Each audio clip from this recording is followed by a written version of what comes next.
Welcome to Heart of Texas Histories and Mysteries. I'm your host, Em, coming to you as always from deep in the heart of Texas. Today, I'll be covering a true crime case that occurred in the eastern part of the Lone Star State in early 1877. In February of that year, Sarah King was collecting firewood on the outskirts of Jefferson when she came face to face with the unthinkable. The body of an elegantly dressed young woman. Near her were what appeared to be the remnants of a picnic lunch. This young lady, who had died from a gunshot wound to the head, was soon identified as 22-year-old Bessie Moore. Bessie had arrived in Texas in January with a businessman who identified himself as Mr. A. Munroe of Cincinnati, Ohio. But by the time Bessie's remains were found, an estimated 2 weeks after her death, he was long gone, and so were the elaborate jewels that Bessie had been wearing when she alighted from the train in Jefferson. There are conflicting accounts as to where Bessie was born and even what her birth name was.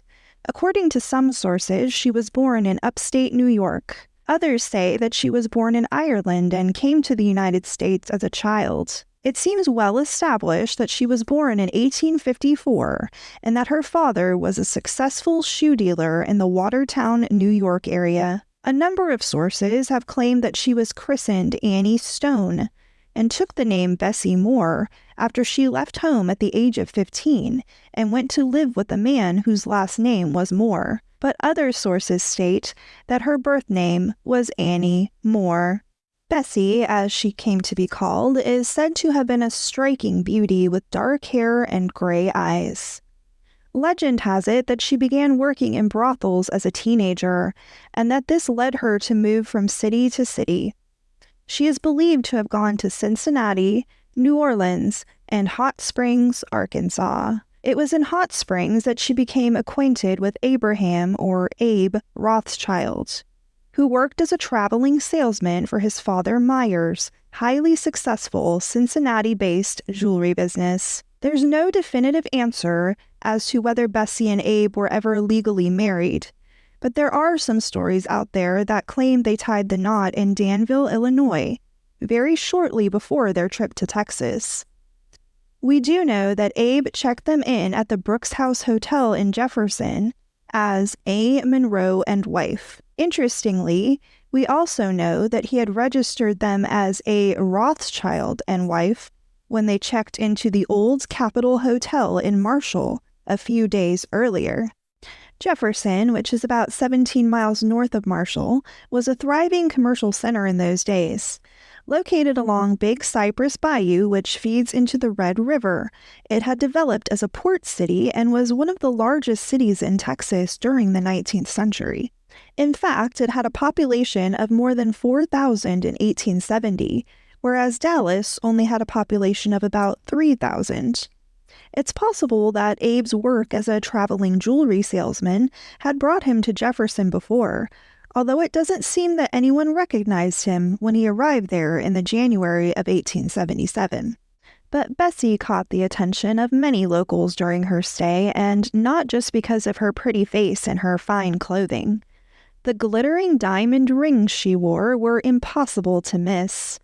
People around town had learned her name from overhearing Abe address her as Bessie. When this beautiful and mysterious lady was discovered deceased, the residents of Jefferson quickly began referring to her as Diamond Bessie, and that moniker has stuck to this day. Bessie and Abe were spotted at Henrique's restaurant on several occasions during their time in Jefferson. Some people would remember them arguing, though we don't know what these arguments were about or how heated they became. One day, Abe went into the restaurant and picked up some food for a picnic. According to a witness named Frank Malloy, he and Bessie crossed the bridge over Big Cypress Bayou together and strolled off into the woods. Bessie would never be seen alive again. Abe, who was presumably still using the fictitious last name of Munroe, reemerged and continued conducting business in Jefferson as if nothing had happened. A few people asked him where his wife was, and he replied that she was staying with some friends on the other side of the bayou and would be reuniting with him shortly.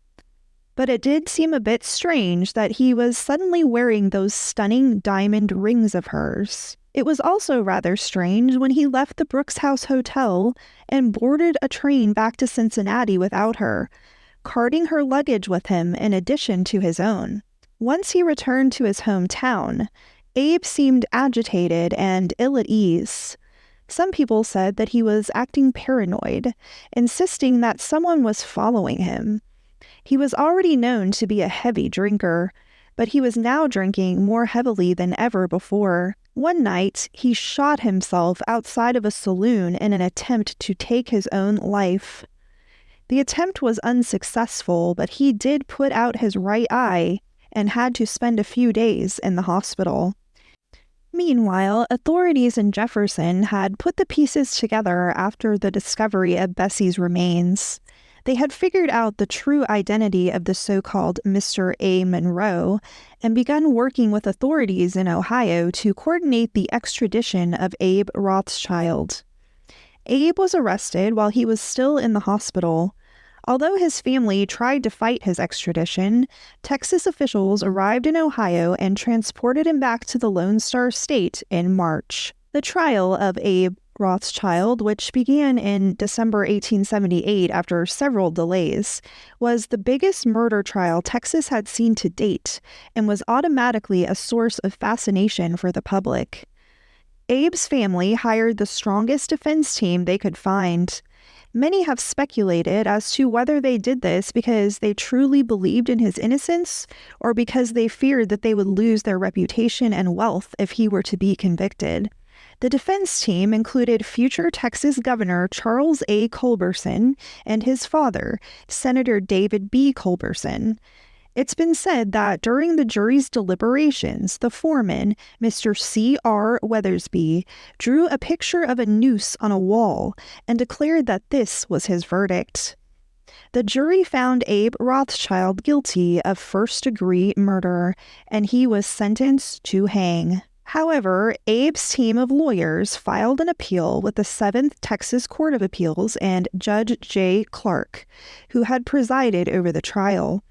The defense argued that their client's conviction should be tossed out because during the juror selection process, the court had accepted a man onto the jury who admitted that he had already formed an opinion on the case.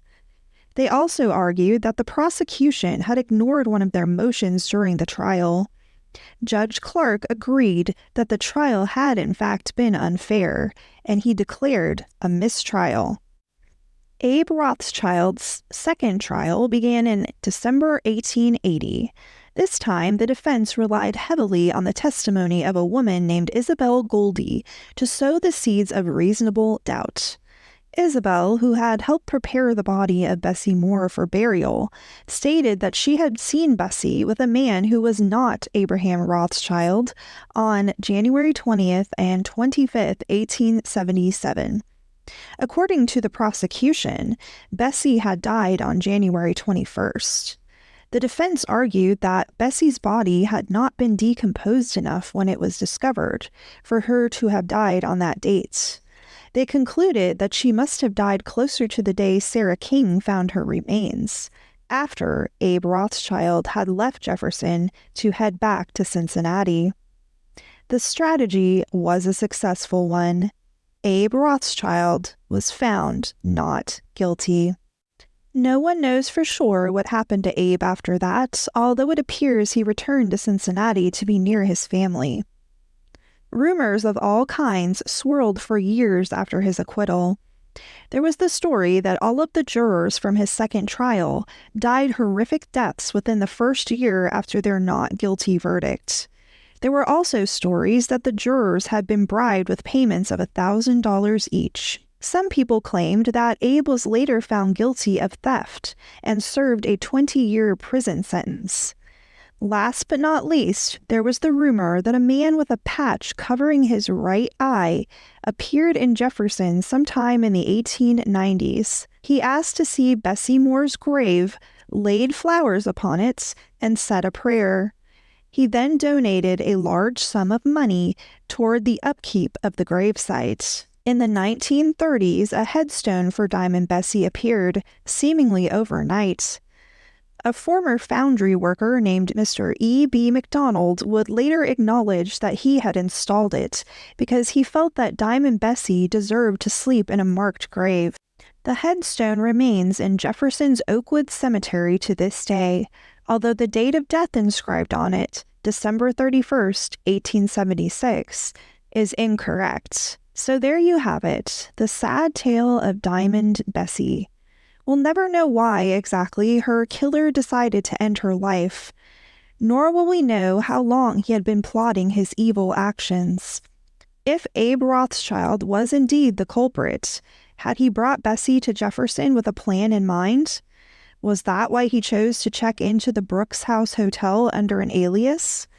It probably seems that way to most, but we can't know for certain. And if it was Abe Rothschild who returned to Jefferson years later to visit Bessie's grave, did he make that trip because he felt remorse for what he had done, or because he was still mourning the loss of the woman he loved? Again, we can only speculate. Bessie's story lives on through the play The Murder Trial of Diamond Bessie, which is performed annually during Jefferson's Pilgrimage Festival. Although Diamond Bessie will always be shrouded in mystery, she will never be forgotten. May she rest in peace. Thanks for tuning in, and until next time, y'all.